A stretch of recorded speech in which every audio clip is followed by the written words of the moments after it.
In the early 1970s, Canadian film director Norman Jewison stumbled upon a novel called The Incomparable Atuk. Jewison, wanting to adapt the story for the big screen, commissioned screenwriter Todd Carroll, but little did they know the seemingly simple tale of an Eskimo's journey to New York would be shrouded in a decades-long mystery involving the deaths of 6 actors. His body was found after what the Los Angeles coroner determined was an overdose of cocaine. Cursed scripts are not a novel concept in Hollywood, but the story of Atuk stands out. The screenplay has floated around for decades, gaining notoriety not for its acting or production, but for the strange deaths associated with it.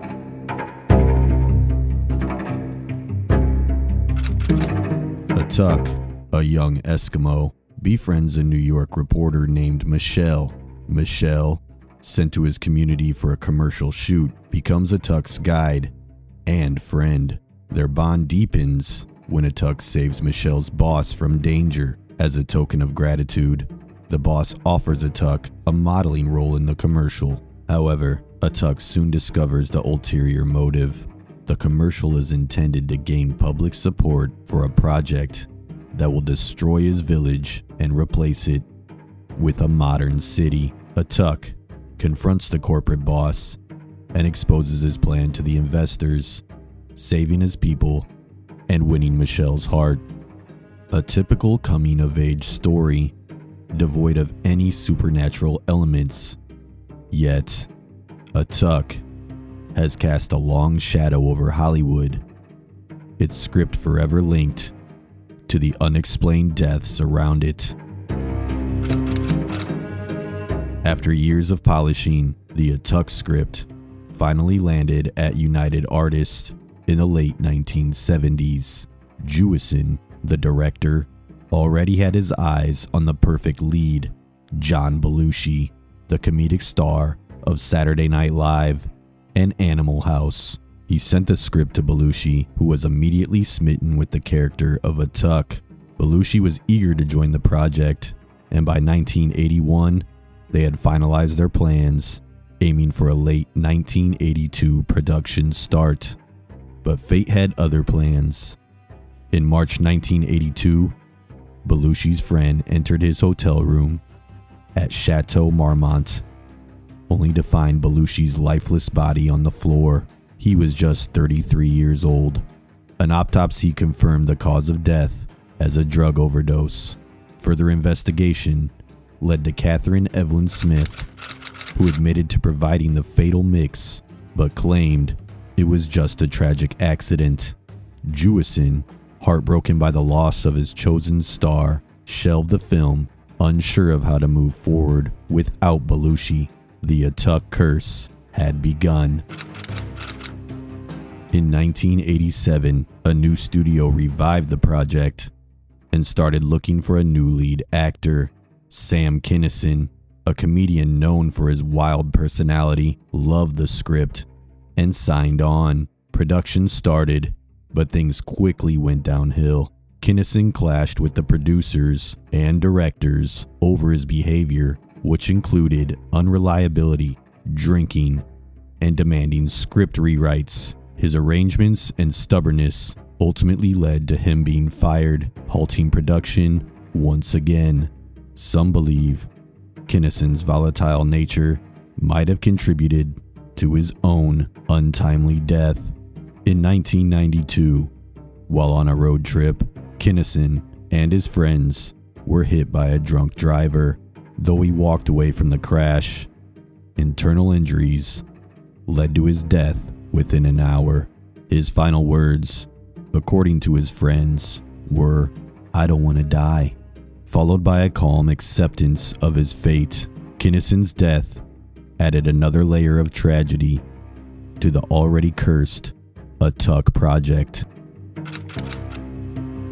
United Artists still believed in the Atuk script.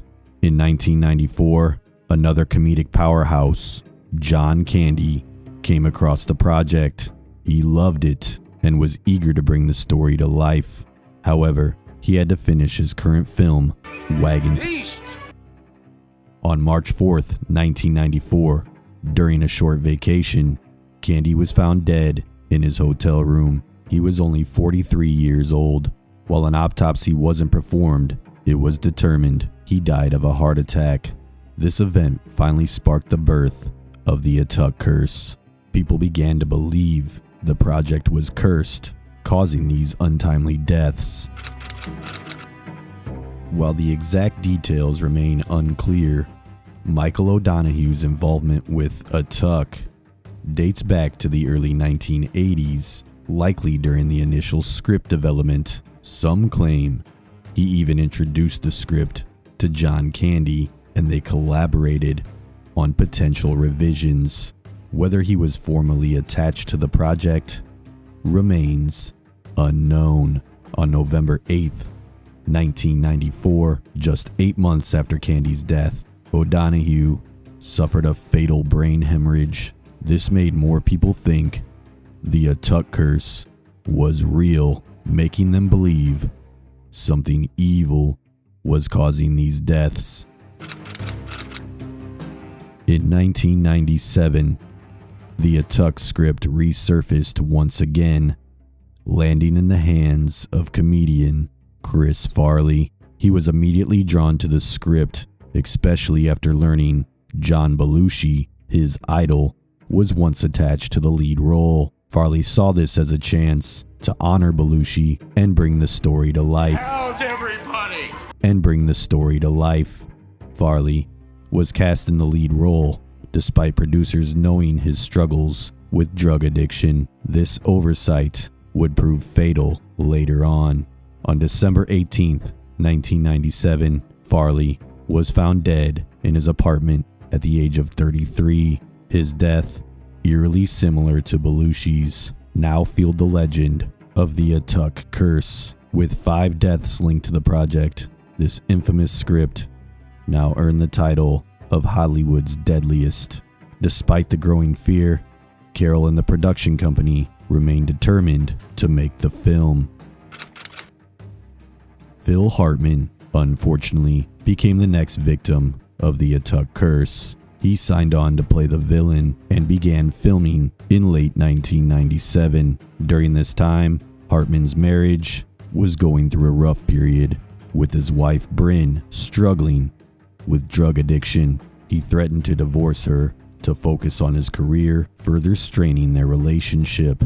One night, after a heated argument, Bryn entered Hartman's bedroom with a gun and shot him to death while he slept. In a state of disbelief and distress, she ran to a neighbor's house, confessing her crime. The police arrived to find Bryn barricaded in the house, repeatedly yelling, "I told you I did it. I killed him. I don't know why I did it, but I did." As the police attempted to enter, she turned the gun on herself.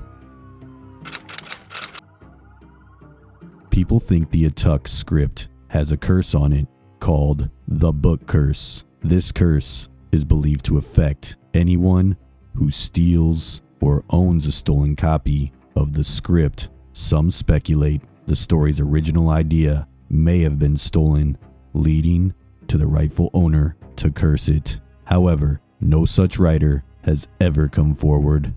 The Atuk curse isn't the only book curse in Hollywood. The Pulitzer-winning A Confederacy of Dunces has seen its film adaptation stalled by deaths, lawsuits, and even a hurricane. Chris Farley, John Candy, and John Belushi, actors considered for Atuk, were also considered for Confederacy.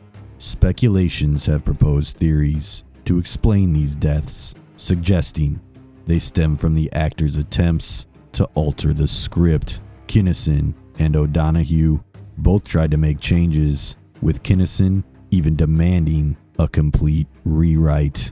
Another argument for a supernatural explanation lies in the actors' young ages at death. None lived past 60, leading some to believe their deaths were preordained. Their unnatural deaths were unsettling.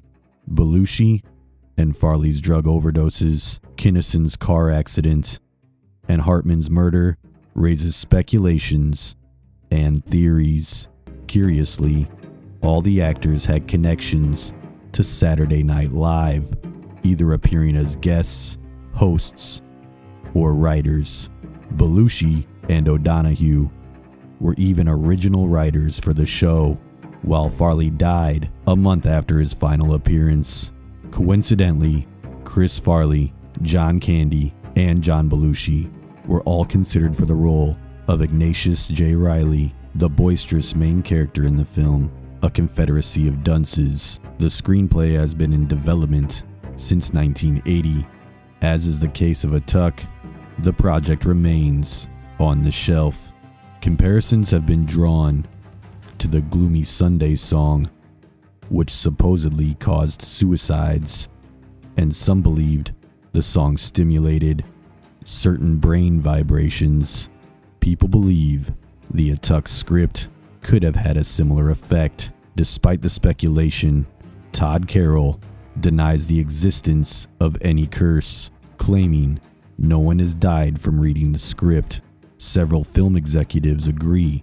However, if that's true, why is the original script locked away? And why does the project still remain shelved? The unproduced movie and the locked away script continue to fuel the legend of the curse. The truth for now remains unexplained.